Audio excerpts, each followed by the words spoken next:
Il est 8h36, Jean-Luc Mélenchon est avec nous, bonjour. Bonjour. Jean-Luc Mélenchon, je voudrais commencer avec la réaction de Marlène Schiappa à propos de la défense de Jonathan Daval, les avocats de Jonathan Daval. On trouve des raisons qui justifieraient que cette femme ait été victime, dit Marlène Schiappa. A-t-elle eu raison d'intervenir ? Bon, je crois il faut maintenir la paix publique et nous, les Républicains, quelle que soit notre famille politique, le groupe auquel on appartient, on doit monter en ligne sans cesse parce que dans ce pays, il n'est pas acceptable que des choses pareilles se passent. Ce sont des actes de barbarie. Vous la soutenez ? Ah ben je crois, non ? Qu'est-ce que vous en pensez ? Ah ben moi, non, mais attendez, ne commencez pas à me poser des questions. J'en sais rien, mais on parle amicalement, là. Non, amicalement. Je ne sais pas quelles sont vos opinions. Je sais pas quelles sont vos opinions. Je vous demande, quand un ministre monte en ligne de cette manière sur un sujet, moi je ne suis pas de son parti, je pense qu'elle a eu raison, oui, bien sûr. Elle a eu raison. Mathieu Gallet, le président de Radio France, révoqué par le CSA, décision politique ou pas, à vos yeux ? Oui, au sens peut-être noble du terme. Le gouvernement a dû considérer que quelqu'un qui avait été condamné ne pouvait pas rester dans une position d'autorité aussi importante. Vous savez, ça se comprend. Alors, en même temps, il faut qu'on fasse très attention. C'est pour ça que ces questions embrouillées. Oui. Cet homme-là, il a fait appel. Donc, il y a une présomption d'innocence. Oui. Voilà. Appel suspensif. Oui. Voilà. Alors, il faut que quelqu'un tranche. Là, je pense que l'autorité l'a fait. C'est le CSA. Bon. Oui. Mais elle a un sens politique au sens noble des choses. C'est-à-dire, quelqu'un qui est condamné, on estime qu'il n'est pas en situation morale. C'est une décision juste ? Est-ce qu'une décision politique peut vraiment être juste ? Elle est adaptée ou pas ? Donc c'est une décision politique. Oui, mais au sens noble du terme. C'est-à-dire, je peux être contre. Supposez que je sois contre cette décision. Il n'empêche que je dirais que elle est politique au sens noble parce que c'est une évaluation morale. Qu'est-ce qu'on donne à voir et qu'est-ce qu'on accepte ou pas ? Après tout, le gouvernement, l'État a le droit d'avoir un avis sur ceux qui, à un moment donné, exercent l'autorité en son nom. Et là, c'est la radio publique, que voulez-vous ? Oui, ça a une importance pour tous les Français. Donc, les gens condamnés ne peuvent peut-être pas la diriger. Oui, le CSA, d'ailleurs, doit-il être réformé ? Les rapports entre l'audiovisuel public et l'État. Oui, déjà, vous savez que j'ai fait une pétition, parce que il faudrait qu'on puisse avoir des rapports plus détendus avec les médias, parce que où c'est la cogne, où c'est le procès en diffamation, non, il y a peut-être un intervalle entre les deux. On doit pouvoir dire, par exemple... Voilà, plus calme, hein. Ça dépend des jours. Mais maintenant, vous êtes patron de médias. Non, attendez, laissez-moi finir ma phrase. Alors, j'ai donc proposé j'ai fait une pétition pour qu'il y ait un conseil déontologique pour qu'on puisse dire, par exemple, moi j'en suis souvent victime, j'ai été victime, comme vous le savez, à France 2 d'un montage, où on a pris un bout de ma phrase, on a mis des applaudissements derrière, pour faire croire autre chose que ce que je disais. D'ailleurs, la chaîne s'en est excusée publiquement au journal télévisé suivant. Mais j'ai dit, mais avant qu'on soit obligé de sortir la grosse artillerie de la justice, on peut peut-être avoir un conseil déontologique où moi, comme citoyen, j'aurais dit, écoutez, c'est pas acceptable ce procédé-là. Parce que les autres journalistes sont pas d'accord avec de telles méthodes. Faut pas croire, hein. Je suis très critique à l'égard des médias, mais je sais comme tout le monde que ça veut rien dire, les généralités. C'est dans le détail que ça se voit. Donc je suis pour ce conseil déontologique. J'ai demandé au président de la République, après tout, j'ai été son concurrent, je suis président d'un groupe d'opposition à l'Assemblée. J'ai demandé à le recevoir, à ce qu'il me reçoive, pour lui présenter cette pétition et mon idée, puisqu'il s'est exprimé sur les fausses nouvelles. Mais pour l'instant, j'ai pas de réponse. Je suis bien embarrassé. Bien embarrassé. Oui, je préférerais qu'il me... Ou alors il me dit, écoutez, monsieur Mélenchon, j'ai pas le temps, ou c'est pas à moi que vous devez dire ça, mais à mon Premier ministre. Il a aussi beaucoup de choses à faire. Oui, mais moi je suis important, monsieur Bourdin. Je suis un des responsables de l'opposition. On est dans un régime parlementaire. Et je me suis adressé à lui respectueusement, et pas d'une manière provocante. Donc j'estime que, au minimum, un président de groupe a droit à une réponse. Je vais venir à l'Assemblée nationale. Mais Gérald Darmanin, lui, doit-il démissionner ? Quelle est votre position ? Alors, j'observe d'abord les faits qui sont en cause sont gravissimes. Hein. Bon, mais pas seulement dans le registre qui a été évoqué jusqu'à présent, puisque l'accusation qui est portée contre lui est une accusation de viol. Mais moi, je me suis aussi intéressé de ce que j'ai pu lire. Honnêtement, j'y ai pas passé ma vie. Au fait que la personne qui le sollicitait, c'était pour changer son casier judiciaire. Alors, moi, je voudrais aussi qu'on interroge ceux qui sont en état de changer les casiers judiciaires des gens, parce que c'est quand même pas banal, ça, comme affaire. Donc, d'un bout à l'autre, c'est grave. Mais le devoir d'un responsable public, c'est de faire attention à la façon avec laquelle il avance dans les problèmes. Pourquoi ? Parce que le viol est un crime, je le rappelle. C'est pas rien d'accuser quelqu'un d'un crime. Donc il faut le faire avec justesse et méthode. Si les faits sont avérés, alors c'est même pas la case d'émission, c'est la case prison qui est à l'origine. Mais s'il ne l'est pas, si ces faits ne sont pas avérés, alors la situation est gravissime de mettre un homme sur le pilori, et c'est un adversaire politique, et j'ai aucune raison d'apprécier. Donc je ne veux ni donner le sentiment que je minore ou l'un quelconque de mes amis la gravité des faits, ni qu'on déprécie la valeur de la parole de la victime. Il faut faire très attention à ça, parce que souvent on trouve toujours des bonnes raisons pour expliquer que la victime n'est pas si victime que ça. Mais un viol est un viol. Dans l'état actuel des choses, de ce que l'on sait, doit-il démissionner ? Monsieur Bourdin, cette question-là, il faut la poser à ceux qui l'ont embauché. Parce que pour mettre dehors Madame de Sarnez et Monsieur Bayrou, qui n'étaient inculpés de rien du tout, et en cause d'aucune manière, ça a été en 48 heures. Enfin, vous ne les avez pas défendus à l'époque. Eh ben non, c'était une affaire politique. Oui. Non, mais je peux les défendre. Attendez, mais je peux les défendre.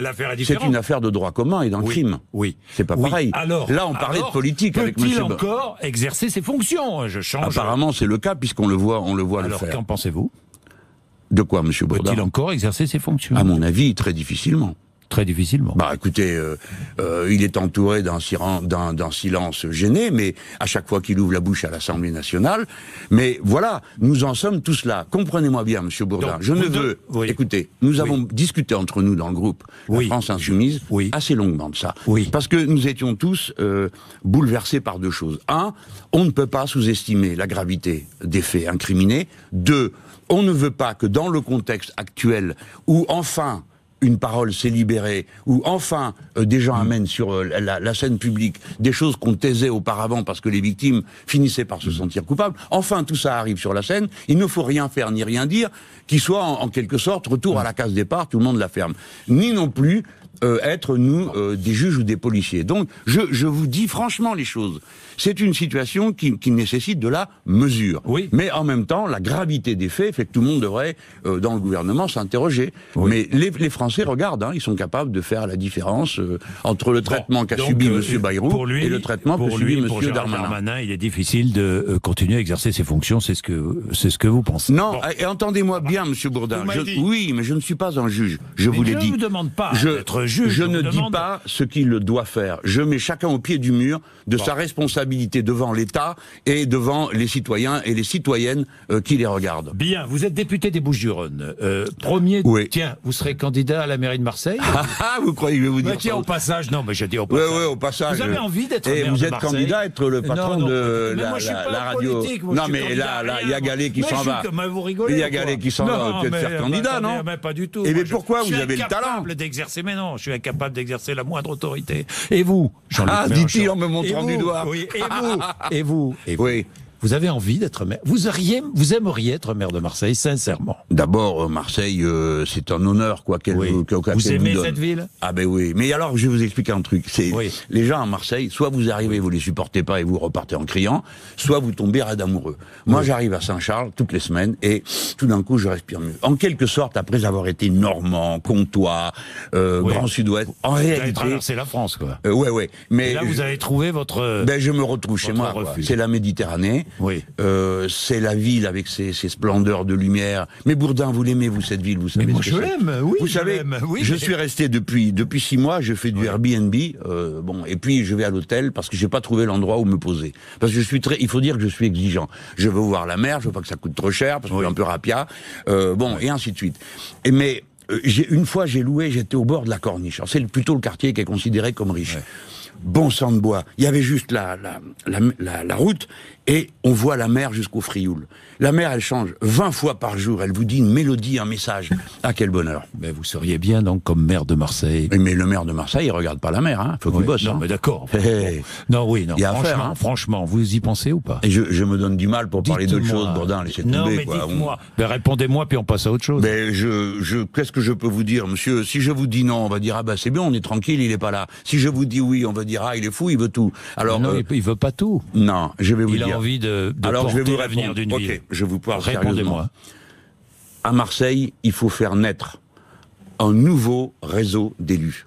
Donc, nous sommes en train de travailler pour faire émerger, non pas un bonhomme pour faire le maire ou une bonne femme, mais écoutez-moi, Monsieur Bourdin, non, il faut d'abord trouver les gens qui viennent du terrain. Et à tous mes amis qui sont là-bas, je leur dis, gagnez vos galons. Oui. Parce que c'est à ce moment-là que vous pourrez désigner tranquillement qui est votre tête de liste, sans forcément aller chercher quelqu'un qui soit... Vous ne pouvez pas, je termine avec ça, me dire... oui, parce qu'on va pas passer la journée avec un truc qui n'existe pas. Me dire non, je ne serai pas maire de Marseille. Ah non, je vous dis que non, que oui, que je vous dis non. Oui, que je vous dis oui. Oui, j'ai compris. Eh ben oui, non mais... Je me dis oui.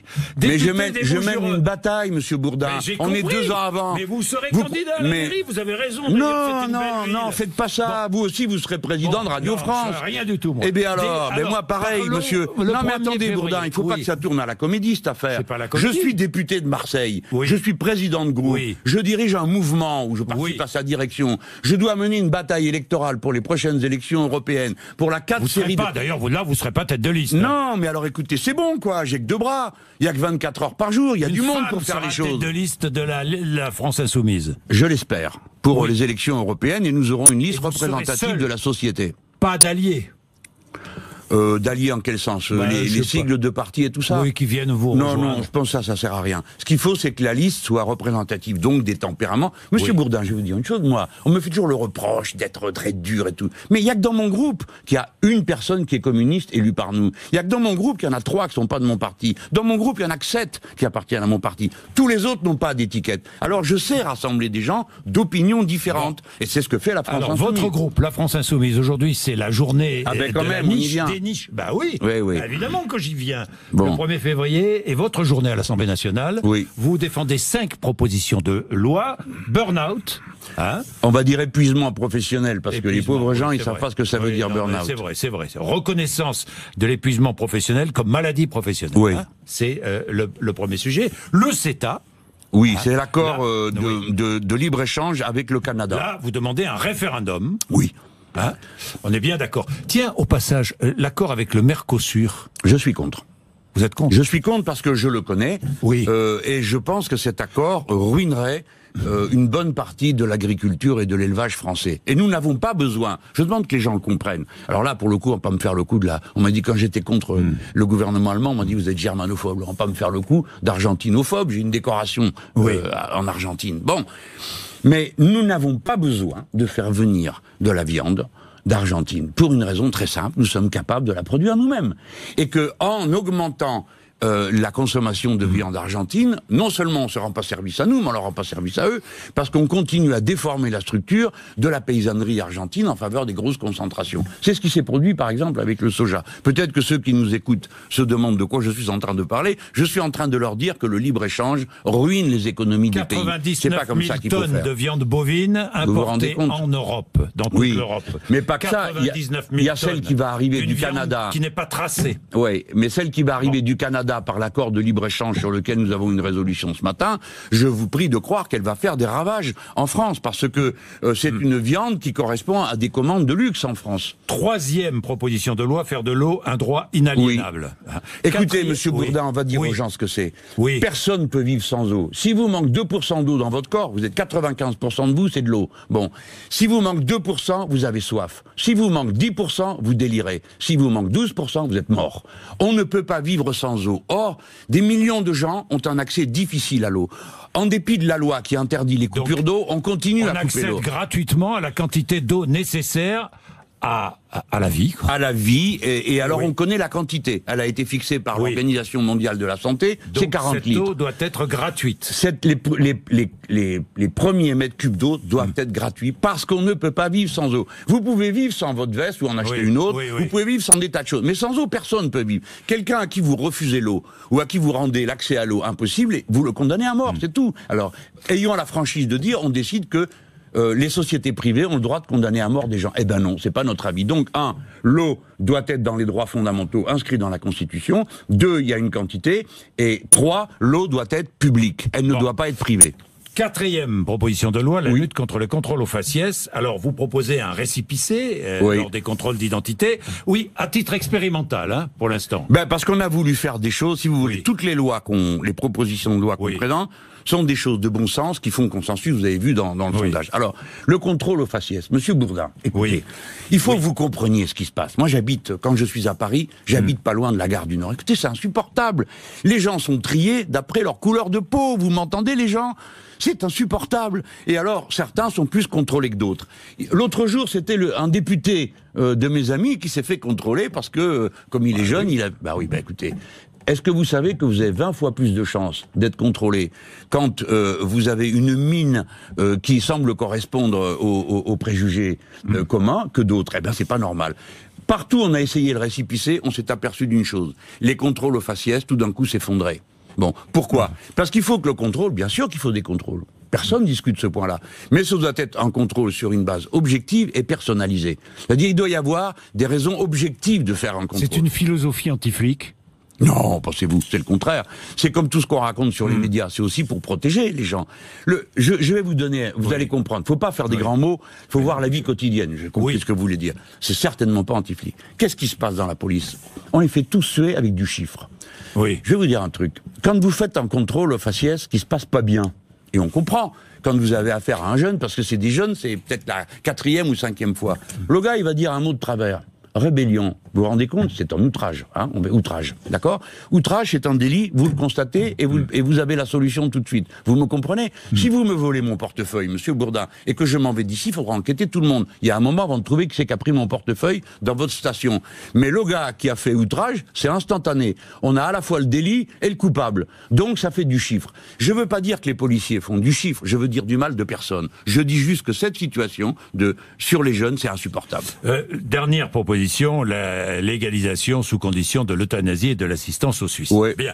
Ça, c'est une question grave, hein, monsieur Bourdin. C'est la liberté individuelle. Et elle traverse tous les camps. Elle n'est pas de gauche ou de droite. Ça, je sais. Il y a tout le monde a des avis différents. Bon, nous verrons quels seront les votes sur ces propositions. Ben, je suis pas content parce que la République en marche a l'air de pas comprendre la Constitution. S'il y a une journée pour les groupes, c'est pas pour qu'ils nous fassent le mauvais sort qu'ils sont en train de nous préparer. C'est que sur toutes les lois, alors que bon nombre d'entre eux sont d'accord avec nous, eh ben ils mettent une motion de renvoi en commission ou de rejet et on peut discuter de rien et ils amendent pas et ils en parlent pas et ils espèrent nous enterrer comme ça. Est-ce qu'Emmanuel Macron a mangé son pain blanc ? Est-ce que nous sommes à un tournant, premier tournant de cette présidence ? Par la force des choses, monsieur Bourdin, ça n'a rien à voir. La colère sociale, c'est quoi ? Je regardais, non, je vous dis ça, parce que je regardais les premiers chiffres tombés du CAC 40. Les bénéfices, chiffre d'affaires d'Assaut Systèmes qui a progressé de 6%, LVMH, chiffre d'affaires qui a progressé de 13%, Kaufmann & Broad, c'est... Je vous donne une petite carte de membre d'honneur de la France Insoumise. Mais non, non, je blague. Ne vous fâchez pas, Bourdin. Mais non, mais parce que j'ai horreur d'être d'accord. assimilé à de la politique. J'ai compris. Bon, Jean-Luc Mélenchon, est-ce qu'aujourd'hui on est à un premier tournant de cette présidence Macron ? Ce qui est en jeu, c'est de savoir si le pays va supporter une telle dose d'inégalité. Les gens ont compris que tous ces bénéfices ne sont faits que parce que d'autres sont appauvris. La suppression de l'impôt sur la fortune, sur les actions, d'accord, pas les biens immobiliers, ça a été terrible. Les gens comprennent que c'est pas juste, que comme ça certains soient émancipés. Au total, s'il y en a pour 4 milliards. Pendant ce temps, vous avez des gens dans la rue. Pendant ce temps, enfin bref, vous connaissez toute la misère sociale qui s'est accumulée dans le pays. Donc, je pense que l'élection présidentielle. Les gens n'ont pas vraiment tranché le choix de société. Ils ont tranché entre M. Macron et Mme Le Pen. Tu parles, il n'y a pas besoin de 2 secondes pour réfléchir à ce qu'on fait dans un cas pareil. Et donc, en quelque sorte, tous les problèmes politiques qu'il y avait avant n'ont pas été purgés. Et vous avez des niveaux d'abstention qui montrent... le dégagisme continue à faire son œuvre. Et c'est bien.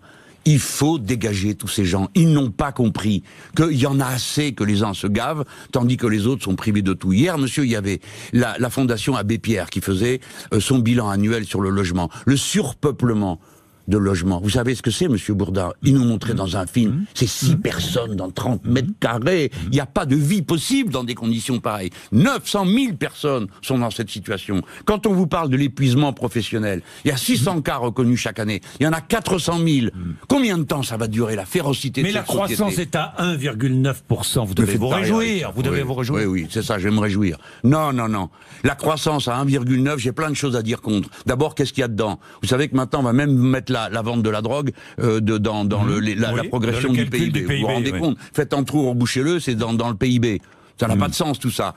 Ces statistiques-là, évidemment, on va tous dire, il faut le dire et sortir son violon. Mais qu'est-ce qu'il y a dedans? Où on en est de la crise financière qui menace toute l'économie réelle? À quel prix s'est arraché ces 1,9% du gars qui s'est pendu chez Lidl? De tous ceux qui meurent au travail, 565 par an. La priorité, monsieur, c'est pas de faire, je ne dis pas que vous le fassiez, mais que le gouvernement fasse des cancans sur 1,9 de croissance. Les gens ne comprennent même pas de quoi on parle parce que c'est incompréhensible, pendant que d'autres continuent à mourir et à être maltraités et que les uns ont tout et les autres rien. Eh bien, monsieur, tant que ça sera comme ça, vous aurez des gens comme nous qui seront là pour essayer d'y faire obstacle de toutes les manières possibles dans la lutte et dans les urnes.